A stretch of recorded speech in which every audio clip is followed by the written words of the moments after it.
Who's how, Rams how, you know who we rollin' with. Golden Rams Buzz Podcast, hit like, share and link. Who's how, Rams how, you know who we rollin' with. Golden Rams Buzz Podcast, home of the champions. Who's how, Rams how, you know who we rollin' with. Golden Rams Buzz Podcast, hit like, share and link. Welcome to another episode of Golden Rams Buzz Podcast with Chris, Damon, and Sal. Today, Sal, the Rams secured the 6th seed this past weekend by beating the nemesis, the 49ers, 21-20.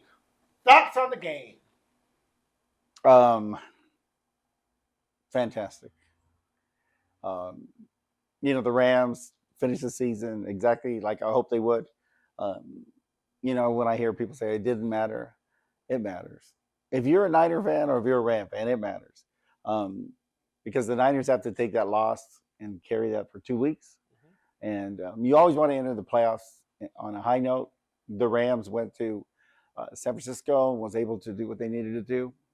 They added another dimension to the offense with Carson Wentz. I think his physical running style really surprised the Niners. And, it was great to be able to get out and with, a few injuries and stuff and get ready for the playoffs. But it's nice to start off, 2024 with a win in San Francisco. So very nice. You mentioned Carson Wentz.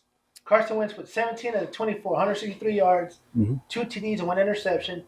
But Sal, he rushed the ball 17 times for 56 yards. When was the last time a Rams quarterback did that? Like 1950 something they said or something? LA Rams? God, yeah, you got to go way back. But it was amazing that those were physical yards too. He was making them pay. And it was nice because also the Rams running backs didn't get beat up or, so we were able to escape injury. But I was happy for Carson Wentz. He got an opportunity to get on the field and be able to, kind of show what he can still do. Let's not forget about Puka Nacua. He broke the record. He had 4 receptions for 41 yards and a touchdown. He broke the rookie receiving yards and catches for a rookie in a season since 1950, what we talked about last time. But congratulations to Puka Nacua. Yeah, that was amazing. But you know what? You think he gets Rookie of the Year, Sal, or do you think it's C.J. Stroud? Because C.J. Stroud turned around a team and going to the playoffs, won the division. What do you think, honestly? Well, I tell people this. Who was more impactful for their team? C.J. Stroud didn't even play a full season. Every year there's a quarterback. I remember Deshaun Watson a couple of years ago, they were saying the same thing. But to me, I think Puka Nacua played every game, for the Rams. And, his numbers were amazing. And, that's with Cooper Kupp also on, the opposite side. And I just think he was more impactful than C.J. Stroud. Everybody always says it's a quarterback-driven league. But I think he should be awarded, Rookie of the Year, Offensive Rookie of the Year. He should get Rookie of the Year. Defensive Rookie of the Year should be Kobe Turner. Oh, yeah, Kobe Turner. Come on, Sal. Didn't he break the Rams rookie sack record that was held by Aaron Donald? Well, yeah, I think he has more sacks than any defensive lineman, any rookies in the NFC. But you know who they're going to give it to? Jalen Carter, because I don't know why. He has Kobe Turner has better stats than him, Sal. So can you imagine the Rams both have the offensive Rookie of the Year on one team and the defensive Rookie of the Year? This draft class is going to go down in Rams history as one of the greatest, if you ask me. Yeah. What's also interesting is if you look, like on some of these all-rookie teams, you have 3 Rams on all-rookie teams. They have offensively, you have Puka Nacua, Steve Avila, and then on defense, you have Kobe Turner. So that's 3 players. Really, Byron Young was also a force to be reckoned with too early in the season, so he's only going to get better. Speaking of Steve Avila, he played every snap. Yeah, isn't that amazing? As a rookie, he played every snap. Didn't miss a game this whole season. Yeah, that's crazy. As an offensive lineman, was he a guard, right? Yeah. Damn. But to plug in a guy like that, especially in college, you're not used to playing that. 17 games, that's a long season. But, it was nice especially for us Ram fans, they got to see him in training camp. You saw his maturity, develop. In training camp, he was running around, he looked, like this young, exciting, offensive lineman. But towards the end, he looked kind of like a veteran now. The way he conducts himself, he still has that energy, though.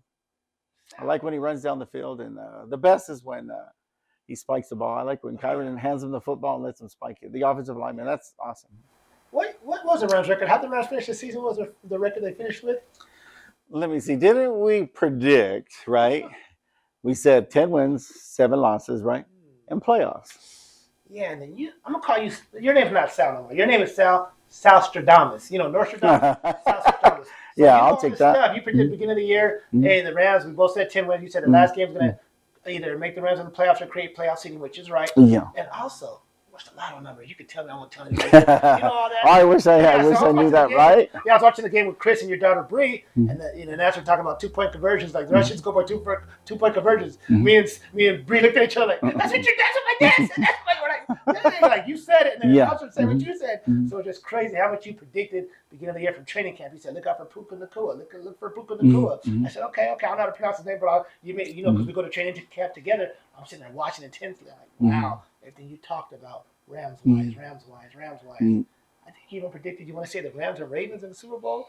Yeah, I did say that, and I still feel it kind of brewing. I think it's interesting that the Rams are always being overlooked, even now that the Rams qualified for the playoffs. They're putting all these other teams ahead of the Rams, and it's like I just don't see it. But it's always sweeter, I guess, when you can kind of make believers out of a lot of doubters. The Rams are used to that, and so are we fans. So it's kind of exciting. Speaking of playoffs, let's talk about the AFC and the NFC. Let's talk about the AFC playoff teams first. First seed, Baltimore Ravens get a bye. Buffalo wins the division because they beat Miami, so they're a 2 seed. KC's a 3 seed. Houston a 4 seed. Cleveland, Miami, Pittsburgh. Now, all these matchups, Sal, tell me what you think of your predictions. We'll start with Buffalo. They play Pittsburgh. What do you think about that game? That'll be a good game, but I'd say Buffalo wins that game. Yeah, I think Buffalo wins that too. Buffalo. I think Buffalo, offensively, they're starting to kind of hit their stride. Yeah. And a lot of these games have script. I say NFL script writers because everybody thinks NFL script. You got KC playing Miami. Tyreek Hill goes back to KC. Yeah. What do you think about that game and that matchup? That's going to be a good game. That game, I actually would go with KC. Yeah. I always believe in karma, and when the Dolphins hung 70 on Denver, I said, you know what? That's going to be the curse. That's going to come back to haunt them.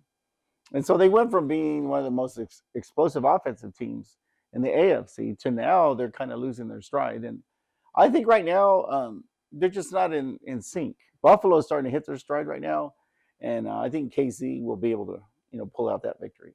Now this game, Houston versus Cleveland, the Deshaun Watson Bowl, because Houston had Deshaun, he got traded to Cleveland. Now Deshaun's not either. They got Joe Flacco playing against C.J. Stroud. What do you think about this game? Boy, that game's going to be good.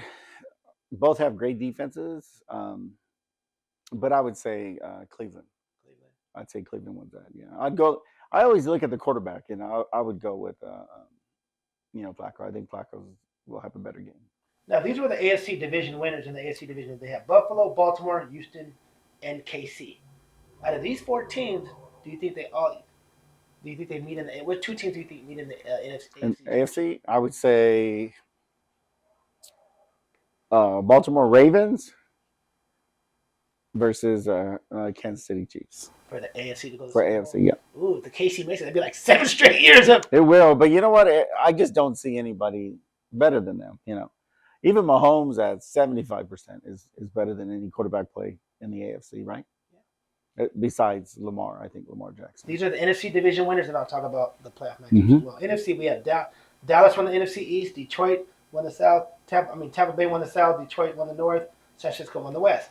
These are the matchups. So the top 7 seeds are Niners, Cowboys, Lions, Tampa Bay, Philly. Oh my God, they fell off. 6 seed is the Rams, and 7 seed is Green Bay. Now, the two seed Cowboys play Green Bay in the first round. That's the Mike McCarthy Bowl. Thoughts on that game? Yeah. Boy, that game is going to be. These games are hard to predict because Dallas is Dallas. You never know what you're going to get. What Dallas team shows up. They could beat anybody if they're on. Green Bay, Jordan Love is playing good ball right now, and he does just enough to win. So, but I would say in that game, I would pick Dallas. Yeah, Dallas will beat them probably by 4 points. Do you know Green Bay is the youngest team to make the playoffs since 1974 Buffalo Bills? This team is the youngest team in the NFL. And now if the Rams win and Green Bay wins, hopefully we have Green Bay. Then hopefully there's a lot of stuff going on. We'll talk about the Rams matchup later. I'll bring it up later. Let's talk about Tampa Bay versus Philly. Sal, Philly started off 10-1 the season. Everybody thought they won the division. Everybody thought it was over. Sal, they're at 5 seed. They got demolished by the Giants. They have to travel to play Tampa Bay and our old friend Baker Mayfield. Thoughts on that game? Boy, I think Baker Mayfield, right now, he's starting to heat up too. And he's the kind of quarterback that it's probably the worst quarterback for the Eagles to play because he puts a lot of pressure on you, you know. And if you have any doubts defensively, he's going to attack those doubts. And I think that the Eagles just, you know, they were sizing themselves for rings already. They hadn't won anything. I told people right now they're impressive, but it's a long season. Like you said, beginning of the season, when all these teams were hot and the Rams were, come on. You told everybody, it's a marathon, not a sprint. Yeah, just improve, get better, and stay healthy. Because when the Rams were 3-6, the season didn't end after 9 games. You know what I'm saying? You have to keep on playing these teams that are high and mighty. KC, Eagles, and you remember, Buffalo Bills were like falling off at one time too. They did. They're not going to make the. They didn't win the division and finish as a 2 seed. I don't think nobody wants to play them either.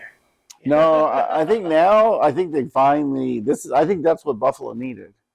A lot of teams need that. You know, kind of like a wake up call when you they were able to catch themselves before they fell. You know, the Eagles haven't been able to do that. Now, Sal, the game that we all want to see. Jared Goff, Matthew Stafford, Detroit, Rams, Brad Holmes, GM, Les Snead, GM. Brad Holmes was with the Rams, St. Louis Rams for like 20 years, left in 2021, I believe. A lot of mixed matchups. Stafford's go back to Detroit. Detroit hasn't hosted a playoff game in ever. Their first time winning the division in 30 years. They hung up a banner. Last time they hung up a banner was 1993. It's 2024, 2023, whatever year. Sal, what do you think about this match? Okay, first of all, my thoughts are, the Lions win the division, and they hang up a banner. To me, I don't think you haven't won anything. You won a division.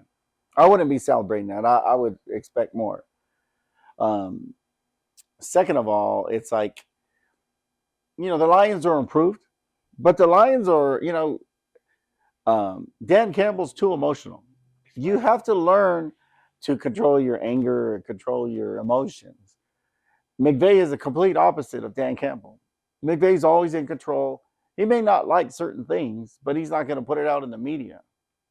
And I think that McVay, he knows Goff so well that he knows Goff's weakness. And people say that Goff knows McVay. No, not like McVay knows him. And McVay knows that he doesn't like to get hit. And you know, the people are saying, oh, the Rams never blitz. They'll blitz. The Rams will change it up for this game, and they'll start bringing a lot of pressure early. They're going to rattle him.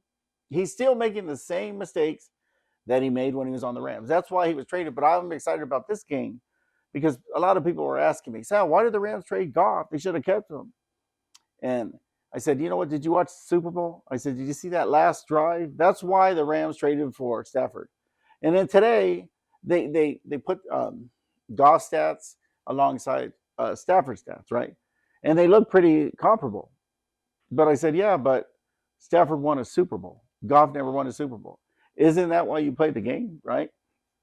And so I tell people this. In all the teams in the NFC, even AFC, I would take McVay, Stafford, and Kyron Williams against any quarterback, coach, and running back in the NFL right now in the playoffs.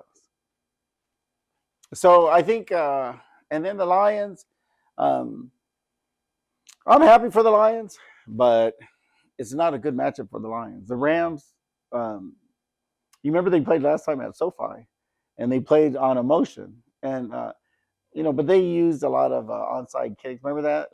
Plays, yeah. The Rams will be ready for all that. The Rams are going to play them straight up, put a lot of pressure on Goff. And there was a span where Goff had 6 turnovers in 2 games.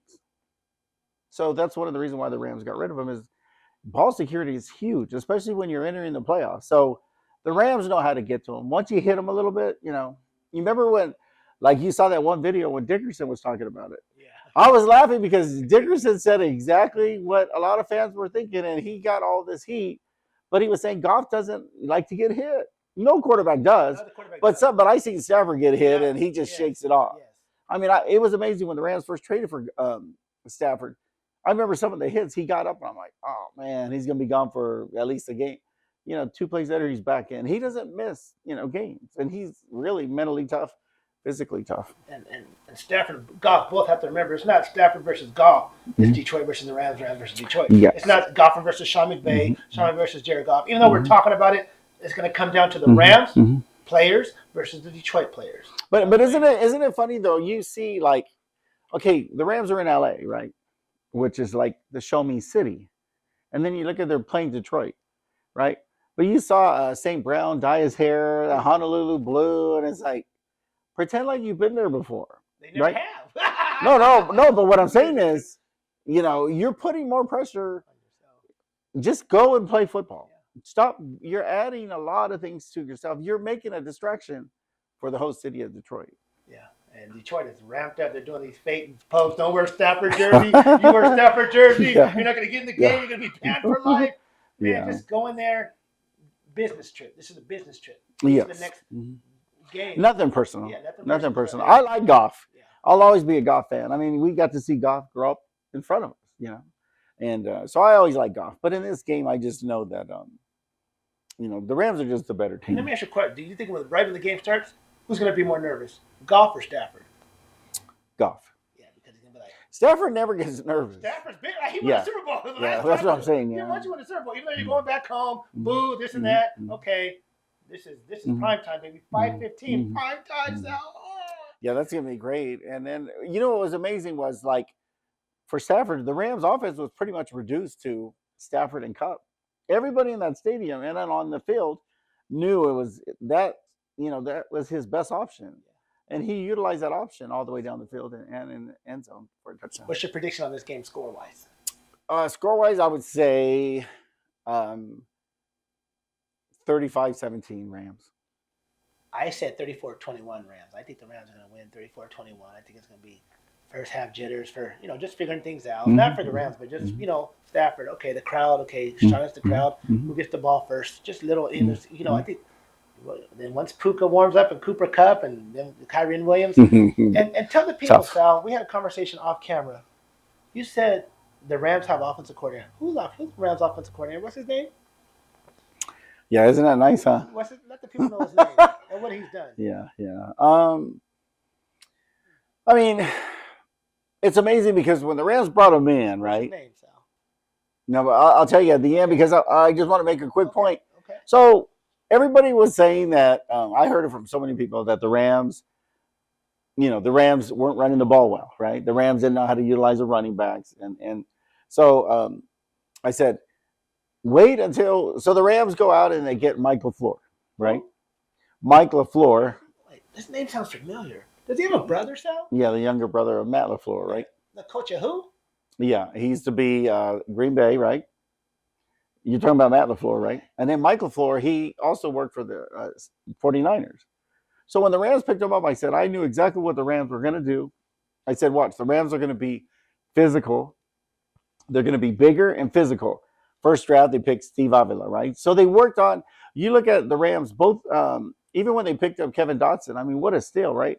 So now you look at Sheldon. So you look at that little umbrella that protects, so the center, Sheldon, and then Avila and Dotson, you look at that little umbrella, that protects Stafford. That's why Stafford is so good, right? So this is the best offensive line that the Rams have had in years.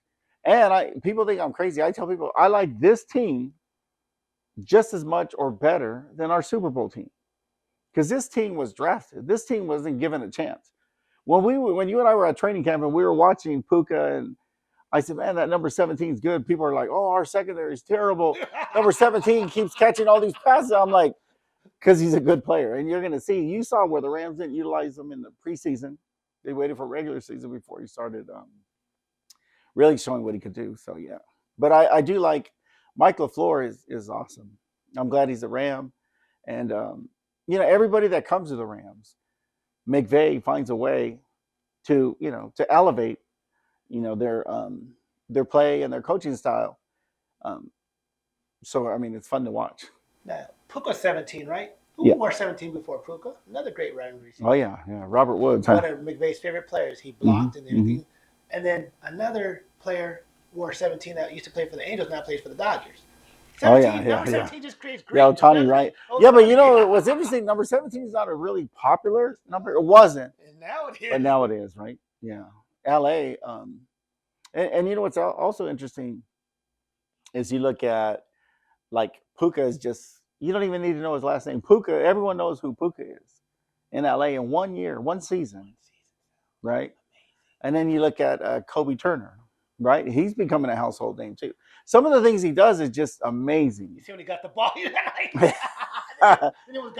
know what? But you know what's interesting? One day someone is gonna. I mean, no one even thought about trying to intercept that spike, right? But he's such a smart player that he dove, and pretty soon you're gonna have to start thinking like, man, if you do go to spike and someone does intercept it, I mean, it's a clean play. It's a fair play. Now you said he's a smart. What's his name again? Kobe? Yeah. Wasn't there another Kobe? Oh, yeah. So Kobe, those new Kobe's, you know. Oh, yeah, especially in LA, right? Yeah. And, you know, he reminds me so much of Rosie Greer. Ooh, because when I saw him, just his demeanor, I thought he's really mellow like him. He also sings. He plays instruments. He's like a gentle giant. Yeah, the conductor, right? I mean, he's orchestrating the Rams defense, right? Now, tell the Rams fans where you watching the game at. What's going on for you? Because they have a lot of viewing parties going on. You saw on the sites. You guys want to know where to watch the Rams games? Go to the Rams sites. There's like 5 or 6 different viewing parties from Orange County to LA, even in the Valley, different booster clubs doing it. So you have your options. Anywhere you live, you can go catch a Rams game this Sunday. Sal, where are you watching the game at? Yeah, I always, prefer El Torito. They sponsor the Rams. And also they have that Rams House Margarita. So after a nice Ram victory, it's always nice to at least have at least one and to be able to enjoy yourself. But I like places where, Ram fans are welcome, from everywhere. Everyone does it differently. We're all Ram fans. It's kind of nice, different vibes, but and we're all together, as far as emotion and everything. So it's going to be cool. But yeah, El Torito and Cypress on Valley View and Catella. Once again, catch Sal watching the Rams game this Sunday. El Torito. Yeah. Cypress, 5:15. Robbie. Yeah. I'll be at Yama Bobby because I'm going to a concert. I'm going to watch the game. I just want to watch. Anyways, hey, another episode. Whose house? Rams house. Big shout out to Valentina's Pizza. Shout out to La Brea Bakery Bread. Shout out to our viewers. Like, share, subscribe. Shout out to our director and creative guy, George. Make sure you follow him as George, well. Yeah. Yes. Yeah. See you this Sunday. Let's go Rams. Rams, baby. Woo! Another step. Yes, sir. I the Red Bakery located in all locations. Stateside, nationwide, take them back to the Red Bakery. Whole grain loaf, French baguettes, ciabatta rolls, regular rolls. You guys know you can't make a sandwich without bread, right? What are you going to use for your peanut butter jelly sandwich? You need bread. Why not take a break from the Red Bakery? For all your tailgating needs, all your family holidays, your family functions, take a break with the Brea Bakery at all retail locations in California and nationwide. You see the hat? You see the shirt? Podcast sponsor and tailgate sponsor, the Brea Bakery. Take a break. We'll see you at tailgate. Come on, who's house? Rams house. You know who we rolling. Golden Rams Buzz Podcast. Hit like, share a link. Who's house? Rams house. You know who we rolling. Golden Rams. My name is Robert Bristow, owner of Valutina's. We've been here for about 20 years. I've been the new owner for about 2.5 years. We're all about consistency, quality, and bang for your buck. We're located on Valley View in Lamson, 12385 Valley View Street. We open at 11, close at 9, 7 days a week. Welcome.